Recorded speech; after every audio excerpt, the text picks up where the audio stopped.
What's up guys, I'm Bennett from Boundless Builds, and today we are going to take a inside look at our rental van Blinky. Alright, so this van is equipped with our Murphy bed, and we'll show you how to take it down and set it up for sleep mode. So we're gonna go ahead and unbuckle it, take our pillows off, and then we're gonna go ahead and lower the bed.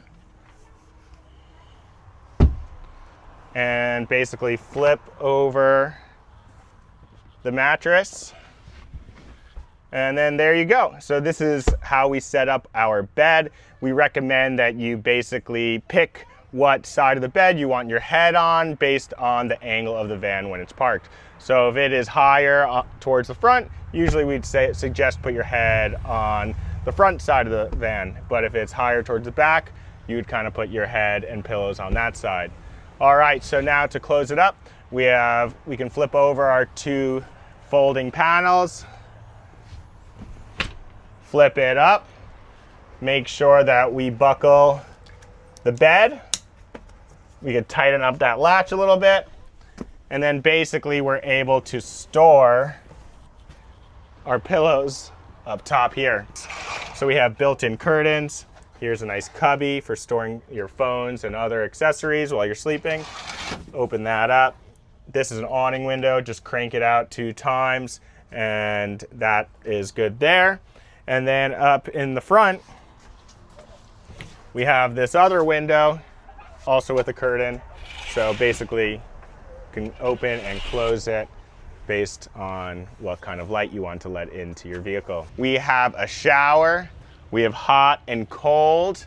On the shower head, there is a button that can stop the flow, so we suggest you to use this button once you have the temperature of your shower figured out, and it basically is just a way to save some water. Here we have our shower valve with a quick connect. Basically, you're gonna take this sleeve, pull it back, and then you'll be able to remove your quick connect. Here is the fill. So when you run out of water, we have a fresh water hose here that you can use to refill the tank. So here we're going to look at our power system and then some of our buttons that we have here. All right, so this is our electrical panel. So when you want to use this outlet or use hot water, we're going to have to turn on that breaker. We'll have to turn on our inverter.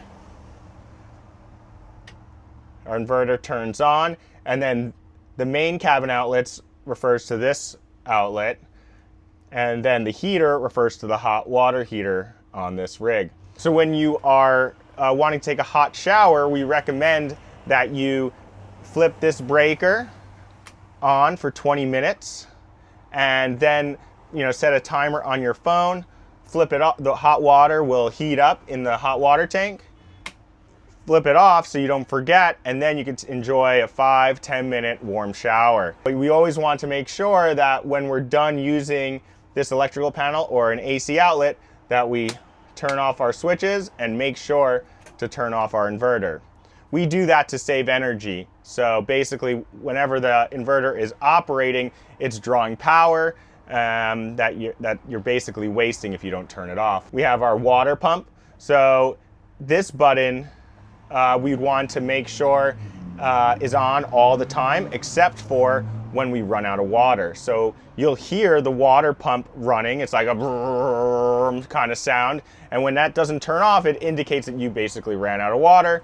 When you don't want that pump to be running without water. So when you hear that sound running while you're not using water, you're gonna go ahead and turn off that switch. The DC main switch is basically all of it's your main cutoff for all your DC power. And that's like your lights, your refrigerator, these kind of cigarette socket outlets. So that can basically stay on unless there's something going wrong and you could turn that off. So that one stays on, water pump stays on unless you run out of water.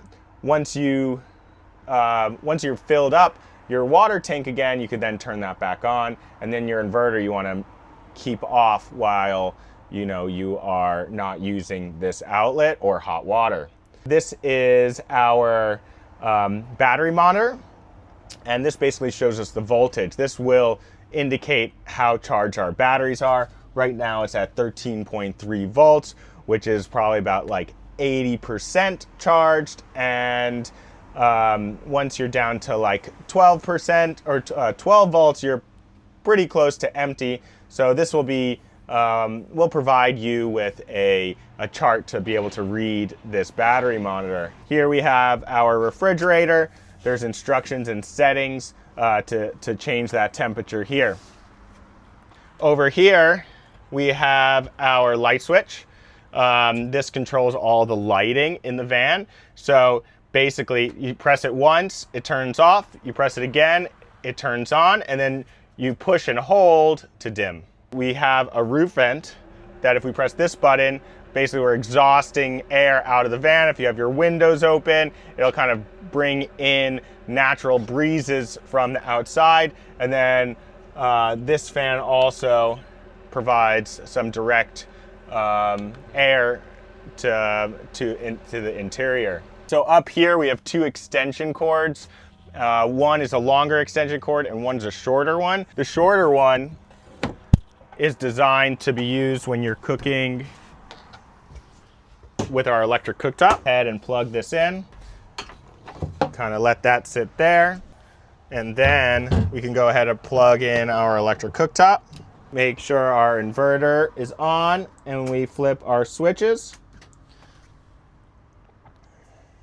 Now we have power to this cooktop, and you can set the temperature, and we have some plates and cookware down below the seats. Here, underneath this seat, we have an exterior table and some chairs. These captain's chairs are on swivel seats, so we'll show you how to turn those around. Down here, you can see it.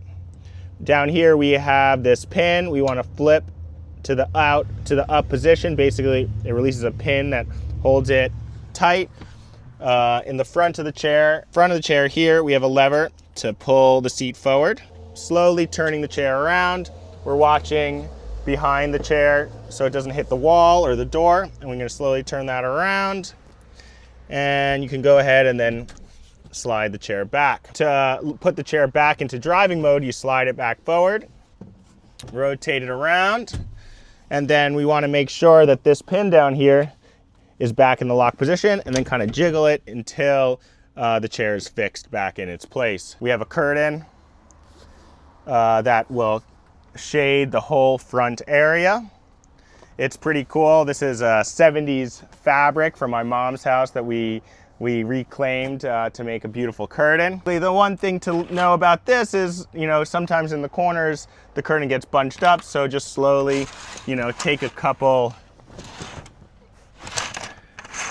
of these dollies through the corner at a time. There's some Velcro here on the edges. And close it up here. And so that's our curtain. We're gonna give you 2 keys on the rental to turn on the car. There's a start button. Basically, you're gonna hold down the brake and press the start button. Car turns on. We have an emergency brake that you're gonna have to release, and that's right here. Cool. We have a reminder of the vehicle height. It's 9 foot 6 inches. So make sure you don't go through any drive-throughs because it's a little too tall. Here is where we're gonna fill up our fuel. We're gonna open up that door. We have to make sure that our driver door is open to access the fuel.